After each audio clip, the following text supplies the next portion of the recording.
Krishna Vamsi cinema అంటే ఓ attention మొదలైపోతోంది. Hit ఫ్లాపులతో సంబంధం లేకుండా ఆయనకంటూ ఓ అభిమాన గణం ఉంది. వాళ్ళంతా కృష్ణవంశీ సినిమా ఆసక్తిగా ఎదురు చూస్తారు. కృష్ణవంశీ మునపటిలా ఫామ్ లో లేకపోయినా ఆయనతో సినిమా అంటే హీరోలు కూడా కాస్త ఆసక్తి చూపుతారు.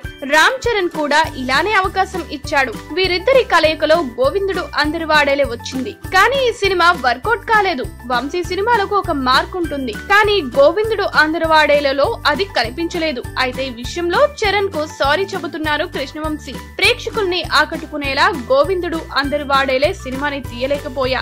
రామ్ చరణ్ కి మాత్రం ఆ సినిమా విషయంలో బాకీ పడ్డాను. మామూలుగా నేనే సినిమా చేసినా అందులో నటించిన హీరోకి ఆ పాత్ర ఓ మోడల్ లాగా ఉండిపోయేది. కానీ రామ్ చరణ్ విషయంలోనే అలా జరగలేదు. అందుకే ఈసారి చరణ్ కెరీర్ లో గుర్తుండిపోయేలా ఓ సినిమాని చేయాలని ఉంది అని చెప్పుకొచ్చారు కృష్ణవంశీ.